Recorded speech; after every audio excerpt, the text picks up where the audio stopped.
All right, there's not a chapter for the viruses. I just have a video. I'm going to do this video. This will be material you're going to need to know for exam 4.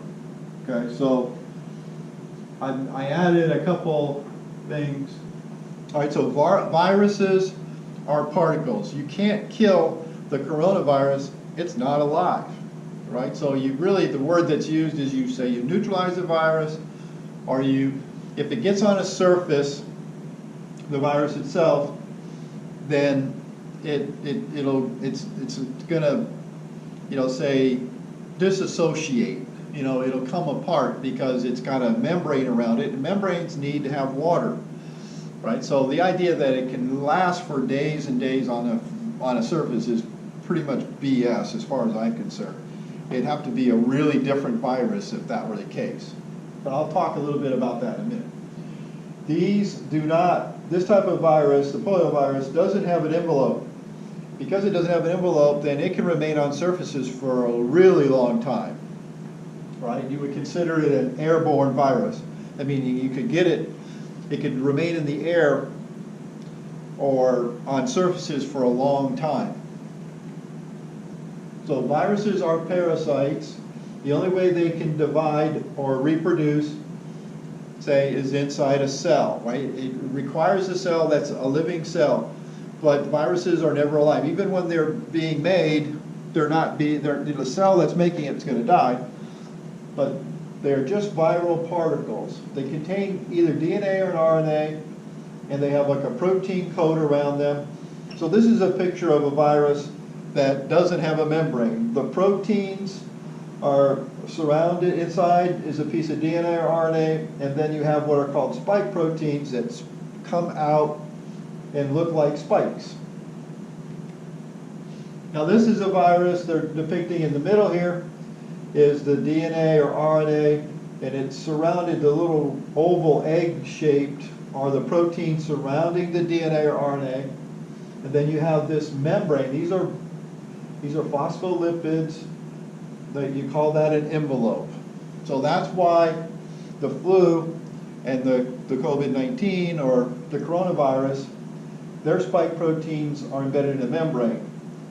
This membrane breaks down if it's not in a water droplet or something like that. Once it dries up, then this membrane is destroyed.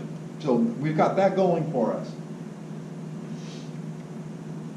So what happens when, say you inhale corona, it has to attach, and it actually attaches to epithelial cells. They line your nose, your mouth, intestines, and then it gets inside the epithelial cell, it comes apart, releases its DNA, and the coronavirus is an RNA virus, so it releases its RNA, and it makes that epithelial cell produce all the parts of the virus. Then you put the parts together, and then one epithelial cell can make 200 or 300 or 400 coronaviruses. And then they get released by the cell. So the spike protein that's found on the surface, right? So if this is a virus, you have spike proteins on the surface, and they have to bind to a receptor. This is the cell, and the cell has a receptor on it. Right? There's got to be an interaction between the spike protein and the receptor on the host cell. That's how it attaches. The coronavirus only infects epithelial cells. Right? It can't get into your liver cells. It can't get into your neurons. It can't get into muscle cells, skin cells, right? It's specific. Then once it does attach, then the virus itself has to get into the cytoplasm of the cell. Once it gets into the cytoplasm, it falls apart. It releases its DNA or RNA, and then it uses the DNA and RNA to make the viral proteins. You express those genes of the virus, and you make the parts of the virus. So once you've assembled it into a virus, then the cell sheds or buds off viral particles. So when they bud off, if they take with them a part of the host membrane, then they have an envelope or a membrane around the virus. So say if this doesn't have a membrane, let's say the virus does have a membrane, so then its DNA or RNA is in the middle. Say this is the protein that surrounds the DNA or RNA, and then there's a membrane around the virus, and then there are spike proteins embedded in the membrane or the envelope.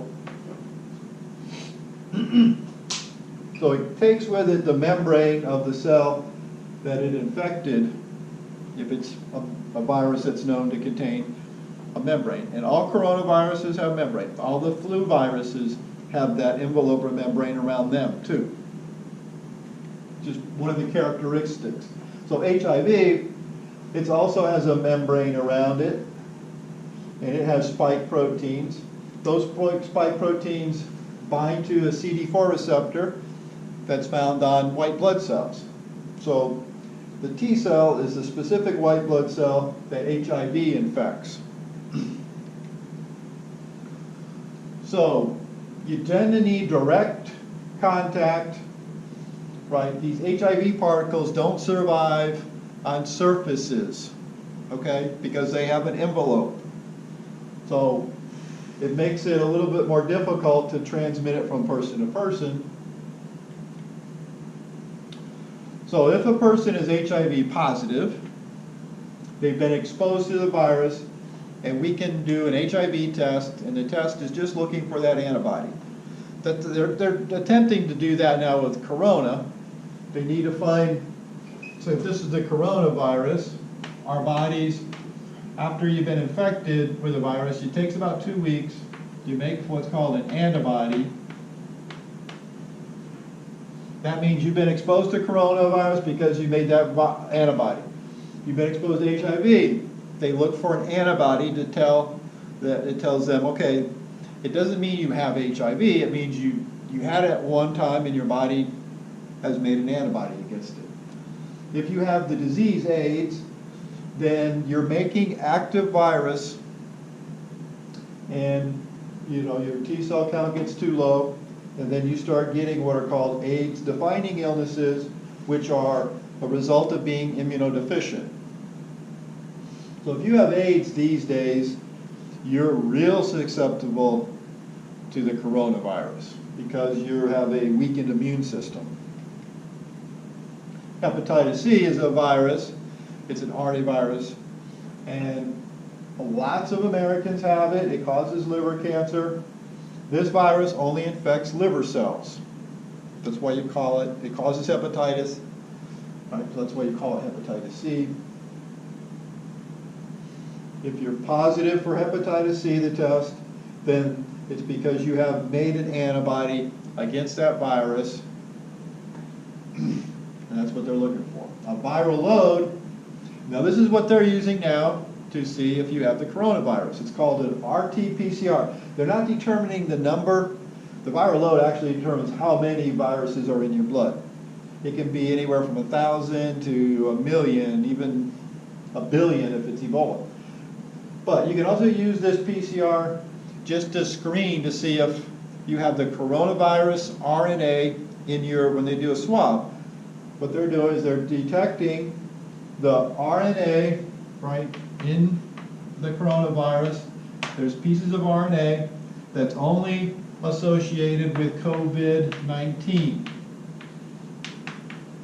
Okay, so if that RNA is found in the swab, then they assume you've got the virus. The problem with this RT-PCR is you need a special machine for it. So Ebola, right, is a very pathogenic.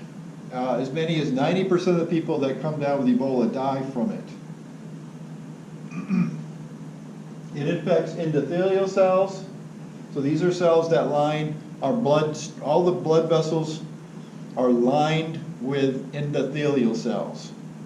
So when Ebola kills enough of them, then you start bleeding from your blood vessels, right? They're no longer intact. Well, that's how Ebola works. So Ebola causes lots of problems because every area of your body has a blood vessel, and it can be in every area of your body. So don't worry about all the different body areas for Ebola. So human papillomavirus, or HPV, is a problem because, right, it leads to many of the cervical cancers in women. It can cause other types of cancer too. It infects your keratinocytes, which is a type of skin cell, right? So those areas where the papillomavirus infects can become cancerous. So there actually are skin cells in the cervix and vagina, right, that get infected with papilloma, and then over time they can become cancerous. Okay, so then this is the coronavirus. It was known to cause what was called SARS.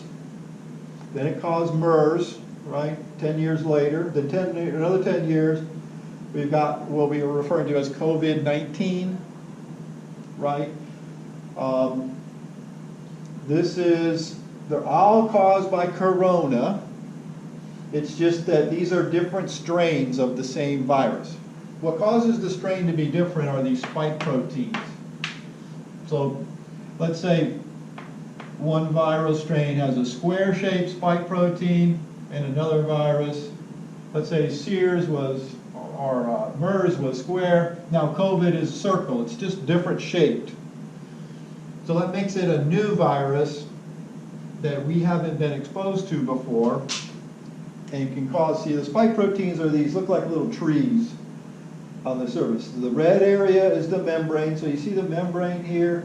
Inside is the RNA, and then that's surrounded by an envelope containing these. There's actually 3 spike proteins. It's like a little tree. Three of them stick together. That's how the virus gets into your epithelial cells. This spike protein binds to a receptor on your epithelial cell. Okay, so that's the virus section, or chapter. It's not a chapter, but that's how a section video.